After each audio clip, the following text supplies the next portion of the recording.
All right, everyone. So we are going to practice with what we learned yesterday, except we're going to add in that function notation that we saw when we were doing that substitution last week. So let's just review. Okay, this says subtract negative 2x squared plus x minus 4 from 3x squared minus 1. So you have to be careful here because if we think about just this being regular subtraction with easy numbers, subtract 5 from 10, we would do 10 minus 5. If I say subtract 10 from 5, you do 5 minus 10, and we get very different answers here. Here we'd get 5, here we'd get negative 5. So the order matters here. So I always say whatever comes after from comes first. So from comes first. Hopefully you'll remember that. So I'm going to erase this here. So since from comes first, I set it up this way. The from was this, so that's first. And then this comes second. So because this is subtraction, we have to remember that we keep change. Okay, so remember that means I kept this the same. I changed the subtraction to addition, and then you change the sign of everything in the second set of parentheses. And now I'm going to combine like terms. 3x squared plus 2x squared is 5x squared. Negative 1 and positive 4 is positive 3. And then I have this x squared, this x term just that hangs out by itself. It's got nothing to be combined with. The best way to write this, okay, you usually write the highest exponent first, then I'd probably write the negative x and then the positive 3. If you were to give this to us as an answer, we'd be completely fine with that. So again, basically exactly what we did yesterday, except fancy notation, this function notation. So this says f of x equals this, and g of x is this, and now it's saying add them together. Find f of x plus g of x. Sometimes you'll see it written like this. These two things mean exactly the same thing. It just means take this and add it to this. So I'm going to take 2x plus 3, and I'm going to add it to negative 3x minus 1. And remember what I said in yesterday's video, with addition, it doesn't matter, the parentheses don't change the problem. We're still just combining our like terms. So 2x and negative 3x is negative 1x, and positive 3 and negative 1 is positive 2. So I would probably change this to negative x plus 2 because we don't need that one there.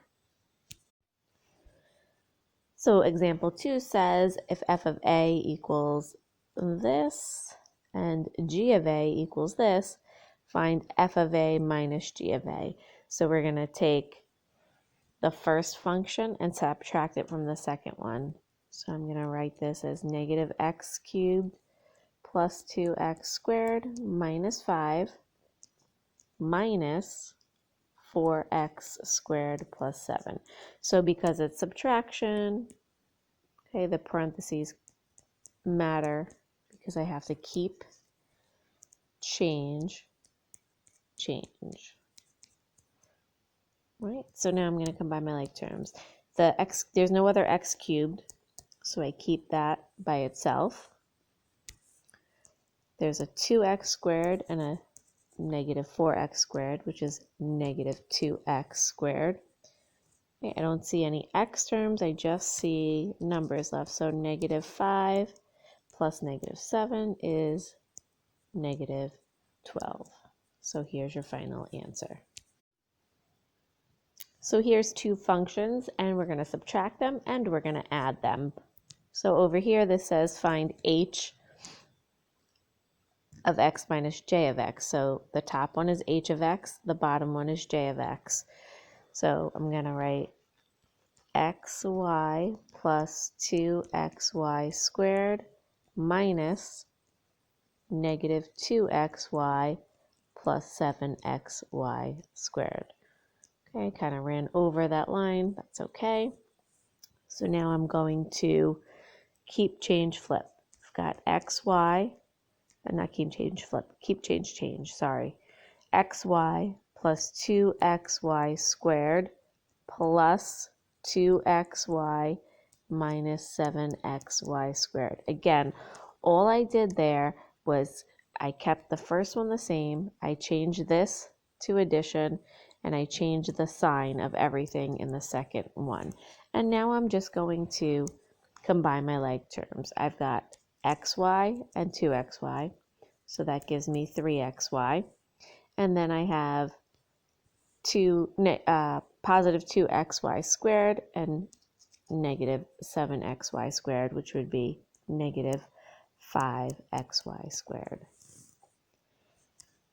Over here, I have, I'm going to be adding them. So this one, I'm going to just do this down here so it's hopefully a little bit more clear. Xy plus 2xy squared plus negative 2xy plus 7xy squared. So I'm going to combine these and I get negative 1xy. And then when I combine those, I get 9xy squared. All right, if you need to rewind this and pause it and look at it again, please do so.